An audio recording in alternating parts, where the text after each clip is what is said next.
Thank you so much, Madam Chair, and thank you, Acting Secretary Sue, for joining us here today.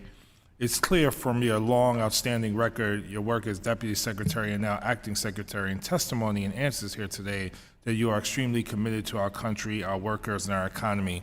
And thank you so much for your love of our country and for your service to this country. My background is in education. I spent 2 decades working in schools in the Bronx before coming to Congress. So I really believe that effective partnerships between schools, both secondary and higher education, local businesses, local workforce development agencies are key to creating successful pathways to good paying jobs. I've seen how important these partnerships can be up close. And I just want to follow up on Ms. Manning's, Representative Manning's previous question. Can you please discuss the steps the department has taken to encourage that collaboration, especially to support pathways into sectors like STEM, the STEM workforce, that are becoming increasingly critical to our economy? Can you talk about that? Yes, thank you so much for that question, Congressman. So in many of the workforce development programs that we are supporting and for which we're providing technical assistance, community colleges and educational institutions in general play a very, very important role. We have an opportunity now for millions of people throughout the United States who don't have college degrees to actually get good paying jobs in advanced manufacturing, in clean energy, in infrastructure, in a whole host of industries that are going to allow them to build their way to the middle class. And so having multiple pathways to that is very, very important.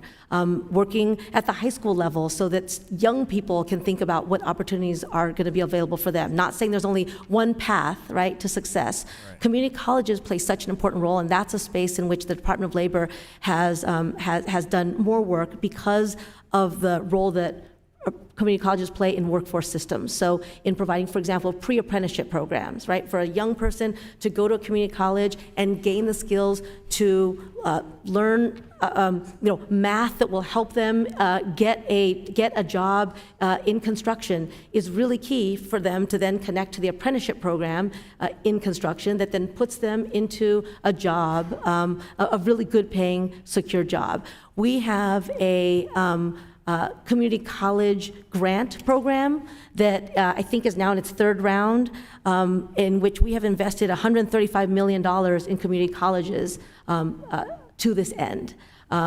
And so I think the partnerships, our job is to align the various parts of the system so that they work as seamlessly as possible for employers and for job seekers and for workers in the system who are seeking to upskill, right? So all of these are really important. I've also, since I've been in this position, spoken to Secretary Cardona about collaboration between our agencies to make sure that this happens. Thank you so much for that answer. And you mentioned interagency collaboration, and that's obviously very important to the work that you do and we should all be doing here on the Capitol. How are your agencies working together on workforce development? Can you dive a little bit deeper into that? So I have one very concrete example to share on that, which is teacher apprenticeships. Recognizing that teachers worked throughout the pandemic, right, got us through. I have 2 children who relied on their teachers in times where they had to adjust and find new ways of teaching, and we're doing hybrid teaching. So we have now in this country a need to build the teaching workforce, and it is our turn to reinvest in that workforce that has given always, but that gave us so much. So we've worked with the Department of Education to expand teacher apprenticeships from, in January 2021, there were 2 states that had them. Now there are 17 states, and we are not finished with that work. So that's one concrete way. But another is to, what we just talked about is really looking at how to better align, how to move systems, right? How to get the local workforce boards, how to get state workforce systems. And the Department of Labor spends a lot of time. We just had a conference where over 400 workforce leaders came to hear about our vision for how we meet the workforce needs of the jobs that are being created. But Secretary Cardona is very committed to making sure that the educational system fulfills their role in it. So we are talking about all kinds of other collaborations that would help to make this system work for the things that we've been talking about here today. Thank you so much, and I yield back, Madam Chair.